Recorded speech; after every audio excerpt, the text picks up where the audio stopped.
Subscribe कीजिए royal teacher को education संबंधी न्यूज़ तुरंत पाने के लिए। रीट 2021 ऑफिशियल नोटिफिकेशन न्यूनतम शैक्षणिक योग्यता पात्रता इत्यादि आवेदन भरने संबंधी संपूर्ण एवं महत्वपूर्ण जानकारी। जी हाँ साथियों, जैसा कि आप सभी जानते हैं कि रीट 2021 के लिए आज 11 जनवरी 2021 से ऑनलाइन आवेदन स्टार्ट हो चुके हैं। माध्यमिक शिक्षा बोर्ड को इस बार रीट की जिम्मेदारी दी गई है, लेकिन आवेदन भरने से पूर्व आप सभी शिक्षण साथी महत्वपूर्ण जो जानकारी आज मैं बताने वाला हूँ, पात्रता संबंधी है या योग्यता संबंधी है, न्यूनतम शैक्षणिक अर्हता क्या क्या होनी चाहिए आपके पास, आप आवेदन भर पाएंगे। साथ ही दोस्तों, अगर आपके मन में किसी प्रकार का डाउट है वो सारे क्लियर होंगे। आपके मन में अगर कई तरह के प्रश्न उठ रहे होंगे, जैसे चालान जमा करवाना है और ऑफलाइन करवाएं या ऑनलाइन करवाएं, या इससे संबंधित जैसे आपके 10वीं के मार्कशीट में नाम अलग है, 12वीं में अलग है, यानी सभी प्रकार के रीट से संबंधी आवेदन भरने से पूर्व आप एक बार जरूर जानकारी कर लें। रीट परीक्षा 2021 के आवेदन पत्र के संबंध में कुछ प्रश्नोत्तर तैयार किए गए हैं माध्यमिक शिक्षा बोर्ड द्वारा, जो मैं आपको दिखा देता हूं। जैसे प्रश्न नंबर 1 है कि मैं रीट परीक्षा 2021 का आवेदन के लिए रजिस्टर्ड किस प्रकार करूं। तो रजिस्टर करने के लिए आपके लिए ये rajeducation.rajasthan.gov.in लिंक में रीट 2021 पर क्लिक कर पोर्टल पर दिए गए सैंपल फॉर्म को डाउनलोड कर आप एक बार भर लें। ये फॉर्म आपकी सुविधा के लिए है। उसके पश्चात पोर्टल पर दिए गए link register and generate fees challan for REET 2021 पर क्लिक करें। उसके बाद नया पेज ओपन होगा जिसमें आपको अपनी डिटेल भरनी होगी, जैसे माता का नाम, पिताजी का नाम है, जन्म दिनांक है, मोबाइल नंबर है। इसके पश्चात दूसरे सेक्शन में परीक्षा का लेवल आपको भरना होगा, जैसे प्रथम, द्वितीय या दोनों लेवल जो भी आप चयन करना चाहते हैं।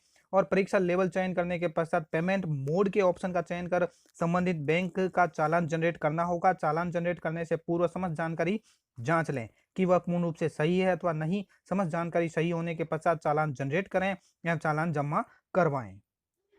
तो दोस्तों, यहाँ पे board of secondary education Rajasthan की साइट पर आप देख सकते हैं, ये सिंपल फॉर्म रीट 2021 पी है और यहाँ पे register and generate for fees challan 2021 दिया गया ऑप्शन है, जहाँ से आप फीस के लिए चालान जनरेट कर सकते हैं।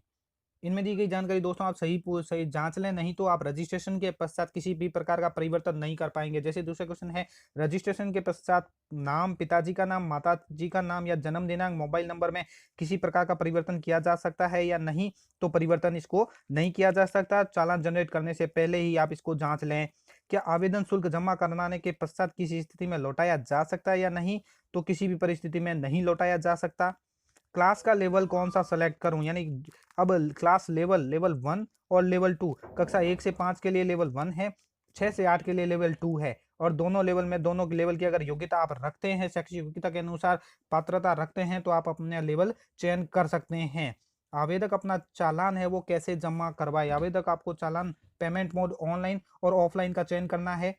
अर्थात जब भी आप चालान जनरेट करने से पूर्व, चालान जनरेट करेंगे उससे पूर्व आपको पूछा जाएगा कि ऑनलाइन पेमेंट करेंगे या ऑनलाइन ऑफलाइन करेंगे। तो जो वो भी आपका चयन करेंगे उसके थ्रू आपको जमा करवाना पड़ेगा। Debit card, credit card, net banking के माध्यम से भी आप जमा करवा सकते हैं। ऑनलाइन पेमेंट मोड में ध्यान रखें कि एक बार भुगतान खाते से होने के पश्चात दोबारा उसी चालान हेतु भुगतान पर क्लिक ना करें। आपका भुगतान बैंक से वेरीफाई होने में तुरंत अथवा 48 घंटे का समय लगता है। ऑफलाइन पेमेंट मोड में आपको चालान प्रिंट कर संबंधित बैंक में जाकर नगद राशि जमा करानी होगी, जिसका वेरिफिकेशन तुरंत अथवा 24 घंटे में हो जाएगा। बात करते हैं आवेदन शुल्क की, तो अगर लेवल 1 के लिए आप एग्जाम देते हैं तो 550 रुपये है, लेवल 2 के लिए है 750, अर्थात दोनों के लिए 750 है। अगर लेवल 1 और 2 अलग अलग देते हैं, एक दोनों में से एक देते हैं, तो 550 रुपये आपको दे होंगे।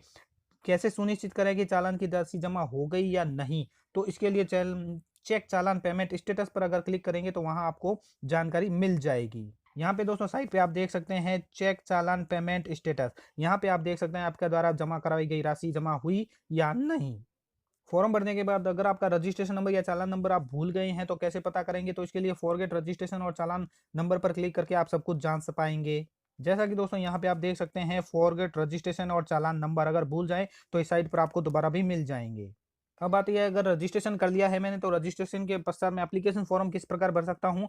तो रजिस्ट्रेशन एवं परीक्षा शुल्क जमा कराने के पश्चात पोर्टल पर दिए गए link fill application form for REET 2021 पर क्लिक करें और चाहिए गई जानकारी आप सही भरें। यानी पहले तो आपको रजिस्ट्रेशन करवाना होगा, शुल्क जमा करवाना होगा, उसके पश्चात ही आप आवेदन कर पाएंगे। ऑनलाइन आवेदन फॉर्म में फोटो और साइन की क्या साइज रहेगी। तो रंगीन फोटो आपका ऑनलाइन में 20 केबी से 100 केबी के मध्य होना चाहिए और हस्ताक्षर है यानी साइन है 10 से 50 केबी के मध्य होने चाहिए। दोनों का फॉर्मेट जेपीईजी ही होना चाहिए। ऑनलाइन आवेदन फॉर्म भरने के बाद उसका प्रिंट नहीं लिया या खो गया है तो क्या करें, तो आप इसका रीप्रिंट भी ले सकते हैं। इसके लिए भी बोर्ड की साइट पर उपलब्ध है ऑप्शन, ये रहा reprint exam form for REET 2021।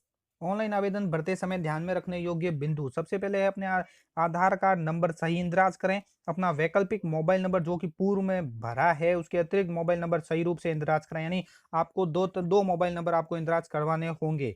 ये जरूरी नहीं है, लेकिन फिर भी आप आवेदन भरते समय ध्यान में रखने योग्य है कि एक अगर गुम हो जाए या बाई चांस बंद हो जाए तो दूसरा नंबर काम में आ जाएगा। अपना ईमेल सही रूप से इंदराज करें। कास्ट कैटेगरी का सही इंदराज करें।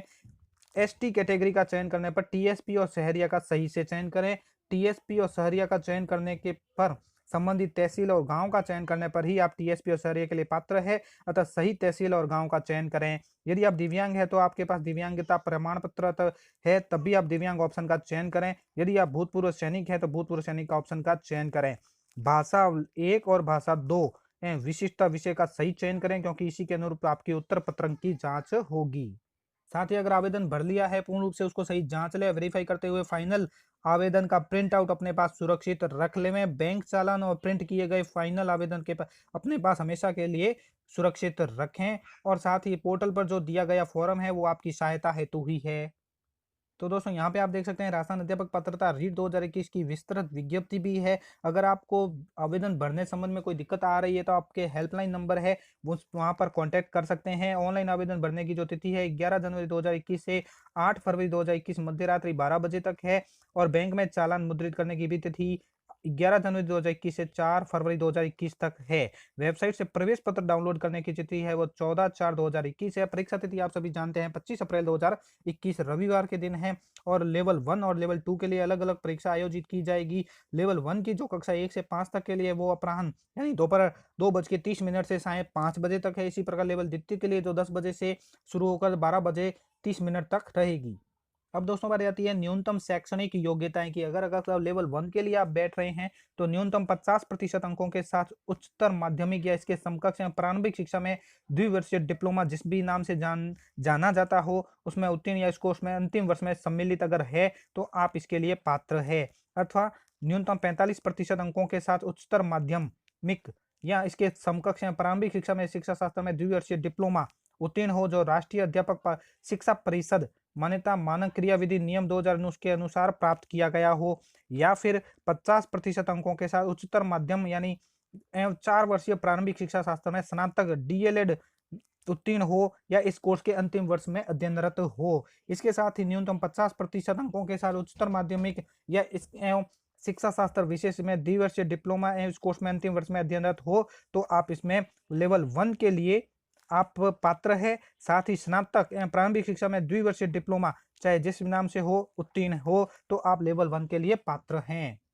इसी प्रकार लेवल द्वितीय के लिए भी पात्रता निर्धारित की गई है। स्नातक एवं प्रारंभिक शिक्षा में द्विवर्षीय डिप्लोमा जिस भी नाम से जाना जाता हो तो वो उत्तीर्ण हो तो वो लेवल द्वितीय भी परीक्षा दे सकता है। अभ्यर्थियों में बात आती है कि लेवल 1 और 2 दे सकते हैं तो आप बिल्कुल दे सकते हैं। अगर आपने एसटीसी या डीएलएड प्रारंभिक शिक्षा में द्विवर्षीय डिप्लोमा किया हुआ है, अगर आप स्नातक है तो आप दोनों ही दे सकते हैं। साथ में द्विवर्षीय जो द्वितीय लेवल है उसमें न्यूनतम 50% अंकों के साथ स्नातक या स्नातकोत्तर बीएड उत्तीर्ण या बीएड कोर्स में अंतिम वर्ष में अध्ययनरत अथवा न्यूनतम 45% अंकों के साथ स्नातक एवं शिक्षा शास्त्र में 1 वर्षीय स्नातक बीएड में उत्तीर्ण हो जो इस संबंध में समय समय पर जारी राष्ट्रीय अध्यापक शिक्षा परिषद विनियम के अनुसार प्राप्त किया गया हो। अथवा न्यूनतम 50% अंकों के साथ उच्चतर माध्यमिक या 4 वर्षीय प्रारंभिक शिक्षा में स्नातक डीएलएड बीएलएड में उत्तीर्ण इस कोर्स में अंतिम वर्ष में हो। अथवा न्यूनतम 50% अंकों के साथ उच्चतर माध्यमिक एवं 4 वर्षीय बीए बीएड बीएससी बीएड में उत्तीर्ण या इस कोर्स के अंतिम वर्ष में सम्मिलित हो। या न्यूनतम 50% अंकों के साथ स्नातक या स्नातकोत्तर एवं 1 वर्षीय बीएड विशेष शिक्षा उत्तीर्ण या बीएड कोर्स में अंतिम वर्ष में सम्मिलित हो। साथ ही दोस्तों एक बात का क्लेरिफिकेशन भी कर दिया गया है यहाँ पर कि जो न्यूनतम 50% अंक बता रखे हैं स्नातक और स्नातकोत्तर या बीएड उत्तीर्ण या बीएड कोर्स के अंतिम वर्ष में सम्मिलित या अध्ययनरत उनके 50% में यहाँ विशेष नोट करके दिया गया है कि राष्ट्रीय अध्यापक शिक्षा परिषद की अधिसूचना दिनांक 13 नवंबर 2019 द्वारा किए गए संशोधन कम से कम 50% अंकों सहित स्नातक या स्नातकोत्तर तथा बीएड में अंग्राकित परंतु जोड़ा गया है। लेकिन शर्त यह है कि स्नातक अंक स्तर पर अंकों की न्यूनतम प्रतिशत की शर्त उन पदाधिकारियों के मामले में लागू नहीं होगी जिन्होंने शिक्षा में स्नातक अथवा प्रारंभिक शिक्षा में स्नातक अथवा समतुल्य पाठ्यक्रम में 29 जुलाई 2021 11 से पहले दाखिला ले लिया था। यानी अगर आपने स्नातक में 2011 29 जुलाई 2011 से पहले दाखिला ले लिया है और न्यूनतम 50% अंक आपके नहीं है तो भी आप पात्र है। इसी प्रकार दोस्तों प्रश्न पत्र व्यवस्था की अगर हम बात करें तो प्रश्न पत्र आप देख सकते हैं, प्रश्न पत्र पुस्तिका यानी क्वेश्चन पेपर बुकलेट प्राप्त कर भली भांति अवलोकन करने के पश्चात सुनिश्चित कर लें कि सभी प्रश्न पूर्ण है, कोई भी प्रश्न क्षतिग्रस्त नहीं है। इसके संबंध में दोस्तों आपको जानकारी बाद में दे दी जाएगी। फिलहाल हम बात करेंगे आवेदन पत्र भरने संबंधित। उत्तर पत्र की बात करें, ओमार शीट तो आपको दो रूप में दी जाएगी, एक आपको कैंडिडेट कॉपी मिलेगी, एक ओरिजिनल कॉपी उनके पास रहेगी।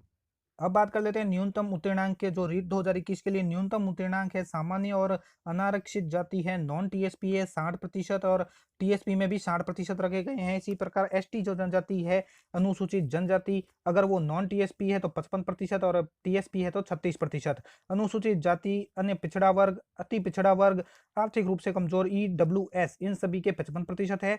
समस्त श्रेणी की विधवा, परित्यक्ता महिलाएं, भूतपूर्व सैनिक है तो 50% है। दिव्यांग निःशक्त जन श्रेणी में नियमानुसार आने वाले समस्त व्यक्ति 40% और शहरी जनजाति के व्यक्ति है वो 36% के साथ उत्तीर्ण माने जाएंगे।